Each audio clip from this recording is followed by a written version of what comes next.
Is this where the auditions are? A lot of shoes, a lot of rice willing to make whoopee. Thank you. Good evening and welcome to the Starfire Lounge. You know, my brother and I have been playing together for gosh, I don't know. 작은 클럽에서 백인 중산층을 상대로 피아노를 연주하는 형제 밴드가 있습니다. Fabulous Baker Boys.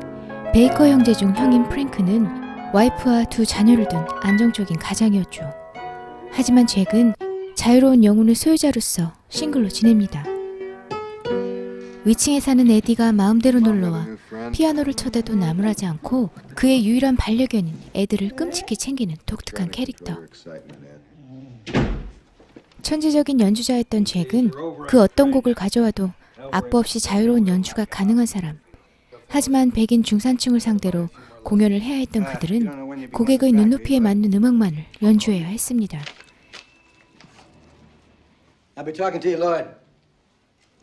이들의 동일한 스타일의 공연은 무려 30여 년간 이어졌죠. 그렇게 지쳐갈 즈음 클럽 측에서도 달코 다른 이들의 공연이 더 이상 손님을 끌어모을 수 없다는 판단에 다음 공연에 대한 계약을 하지 않고 보냅니다. 사실상 해고나 다름이 없었습니다. 프랭크는 책임져야 할 사람이 많은 이유에선지 재빨리 다른 방법을 모색해야 했죠. 가진 재주라곤 연주밖에 없던 그들에겐 뭔가 변화가 필요했습니다. 그렇게 이어진 오디션. Here's the instructions. He knows it. Well, shall we? Who can take a sunrise? Sprinkle it on you. Caught up in it sometimes. It's scary. 재주와는 맞지 않은 참가자들의 실력에 지쳐버린 베이커 형제. 마치 이들이 처지를 보여주듯 어느 하나 마음에 드는 보컬이 없었습니다. 오디션이 다 끝난 뒤 정리를 하고 있던 차에 누군가 요란하게 등장하죠. 껄렁한 말투에 껄렁한 행동, 여타 참가자와 하나도 다를 게 없어 보이는 데다가 지각까지. Name? Susie Diamond. Name and experience at all? 형제는 별 기대감 없이 오디션을 시작합니다.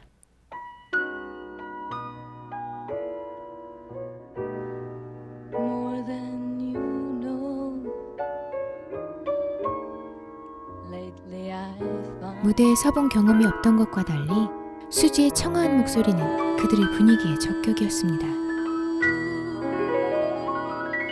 수지가 합류한 밴드는 첫 보컬 공연을 앞두고 긴장합니다. 확 뒤바뀐 공연의 반응에 따라 이들의 밥그릇이 날아갈 수도 넘칠 수도 있었으니 말이죠. 오디션 때와 마찬가지로 뒤늦게 나타난 수지의 복장. 까탈스러운 그녀를 다독여가며 첫 공연이 시작되지만 프랭크가 어설픈 노래로 현 상황을 수습하려 하죠. 잭도 어쩔 수 없이 노래를 합니다. 그때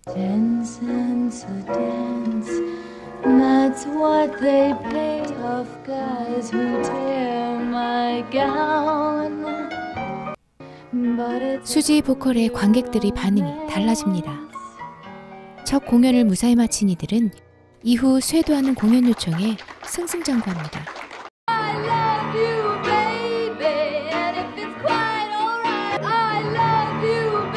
프랭크의 보컬 기용 아이디어는 대성공이나 다름이 없었죠. 그들을 무시하던 클럽 업주도 태도가 달라집니다.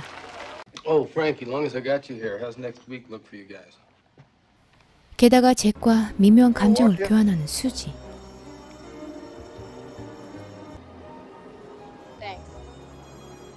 힐튼 호텔에서 연말과 새 특별 공연에 초청된 이들은 각자의 짐을 꾸려 한껏 부푼 마음을 안고 출발합니다.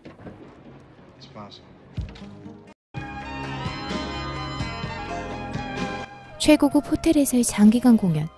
이들의 공연을 하찮게 생각했던 레스토랑 업주들과 달리 호화로운 호텔방과 매일 밤 수지와 함께 이어지는 멋진 공연은 베이커 형제를 설레게 만듭니다.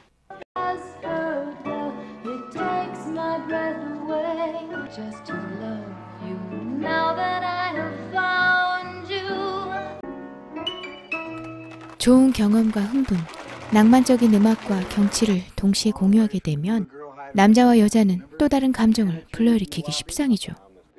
See? He's brilliant. Really.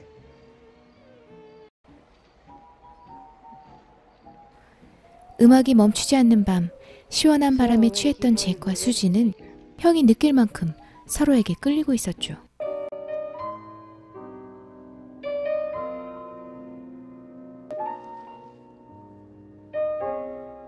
잭의 음악성과 고독함까지 느끼게 된 수지. 공과 사가 정확하길 바랐던 프랭크는 동생 잭에게 수지와의 관계를 경고합니다.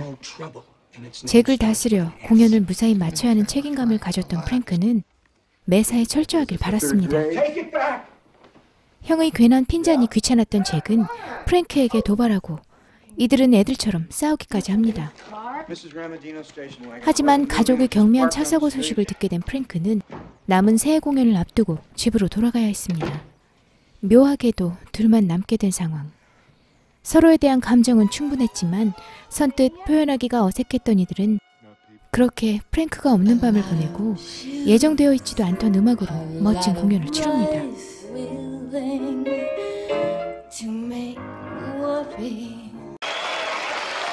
도발적인 무대를 선보인 두 사람.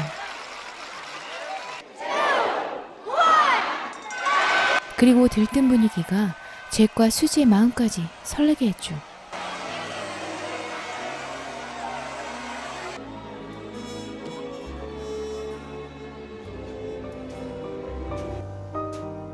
(1989년) 개봉된 사랑의 행로는 당시 30살이었던 미셸 파이퍼를 최고의 여배우로 만들어준과 동시에 골든글로브 여우주연상과 뉴욕 비평가협회 여우주연상 등 각종 수상을 휩쓸며 화제가 됐습니다. 그녀가 빨간 드레스를 입고 피아노 위에서 노래하는 장면은 한동안 많은 영화에서 패러디가 될 만큼 명장면이 되기도 합니다. 또한 실제로 형제지간인 제프와 보 브리지스의 프로 같은 피아노 연주는 데이브 그루신의 연주를 더빙했다고 하죠. 하지만 어색함이 전혀 없는 연주 연기를 보인 이들이 영화의 분위기를 한껏 끌어올렸다 해도 과언이 아닙니다. 영화 내내 흐르는 재즈 명곡들과 잔잔한 피아노 연주가 영화의 느낌을 한층 끌어올리는데요. 줄거리는 흔한 연애 감정의 썸타기와 고독한 뮤지션 형제의 초라한 현실을 보여주는 게 전부입니다. 하지만 영화의 재즈한 느낌이 그런 진부한 스토리를 압도할 만큼 멋지죠. 영화의 OST 앨범에는 미셸 파이퍼가 극중에서 직접 부른 엔딩곡 My Funny Valentine만 수록되어 있는데요. 오디션에서 부른 More Than You Know,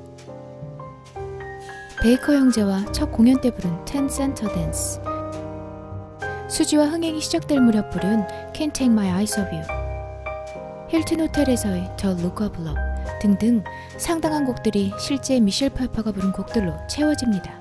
귀가 즐거운 음악 영화로 즐길 만한 요소가 충분하죠. 딱 한 가지 아쉬운 게 있다면 원제목과는 전혀 다른 느낌의 한글 제목 정도랄까요? 얼마 전 25년 만에 브리지스 형제와 미셸 파이퍼의 재회 장면을 보면서 흐르는 세월이 원망스럽기까지 했습니다.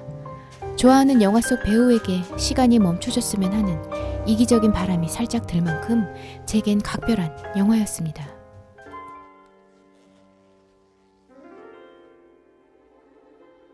특별한 날, 특별한 감정을 느꼈을 잭과 수지는 멈출 수 없는 감정에 사로잡혀 로맨틱한 밤을 보냅니다.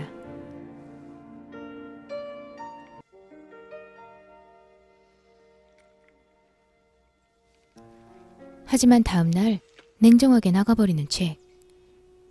호텔에서의 공연 일정이 끝나고 각자의 집으로 돌아간 이들은 다음 공연 일정을 짜던 와중에 수지의 불평으로 시작해서 미묘한 균열이 생기기 시작합니다. Who cares? I mean, does anybody really need to hear feelings again in their lifetime? 사실 힐튼 호텔에서 광고 노래 제안을 받았던 수지는 베이커 밴드의 소속감을 재차 확인하고 싶은 마음에 투정을 부리는 듯 보이죠.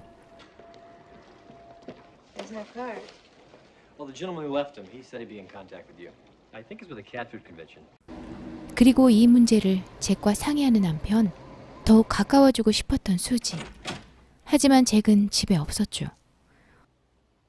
우연히 들른 재즈바에서 흥에 취해 뮤지션들과 즉흥 연주를 하고 있던 행복해 보이는 잭을 발견합니다.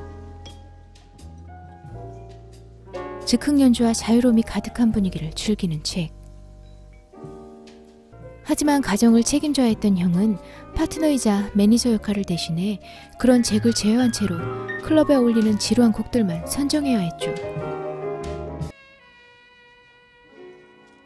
잭의 갈등까지 확인하게 된 수지. 그날 밤도 잭과 함께 보내지만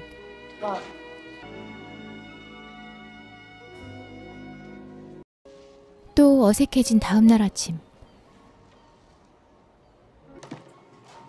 First gig we ever played. Said someday it'd soften the edges of the bad times, make the good ones seem even better. I seem to think I can sell cat food just by singing about it. 수지 기대와는 달리 잭은 그녀를 냉정하게 놓아줍니다. I haven't decided yet. I mean, 마치 전혀 상관없는 사람의 일인 것처럼 말이죠. Don't worry about Frank. what about you? There's always another girl. 타인의 마음까지 헤아릴 틈 없이 고독하게 살아왔던 잭은 수지의 의도를 알지 못했고 잭의 소소한 관심을 받고 싶었던 수지는 냉정한 그의 대답에 상처를 받습니다. 너무나 냉정했던 잭과 해서는 안 될 말까지 꺼내가며 다투던 이들은 결국 수지의 팀 이탈로 무너지게 됩니다. 자신이 추구하는 음악이 있으면서도 형과 함께 30여 년의 클럽 연주 생활을 전전하던 잭. 그리고 형 프랭크는 수지가 오기 전처럼 초라한 밴드로 돌아갑니다. 그로 인해 형과도 심하게 다투게 된 잭. 과연 베이커 형제는 수지와 다시 만날 수 있을까요? 무언가 달라지는 게 두려웠던 잭은 하고 싶은 연주가 따로 있음에도 불구하고 형과 지낸 세월로 인해 지루하고 괴로운 일상을 반복해야 했습니다. 프랭크 역시 삶에 치여 연주를 해야 했던 사람. 더 나은 미래를 꿈꿀 수 없던 이들에게 나타난 수지는 잠시 동안의 기쁨을 주었지만 동시에 미래가 없는 공연 생활에 종지부를 찍어주는 역할도 맡았죠. 좋아하는 것을 찾아 진짜 심장을 느끼며 살길 바랐던 수지에게 앞으로의 만남을 기약하며 영화는 세 사람이 흩어져 각자의 길을 가게 됩니다. 재즈로 가득 찬 시애틀의 베이커 형제와 수지. 잔잔한 음악 영화를 좋아하는 분들께 꼭 소개해드리고픈 영화 사랑의 행로를 추천합니다. 영상 재밌게 보셨나요? 구독과 좋아요 부탁합니다.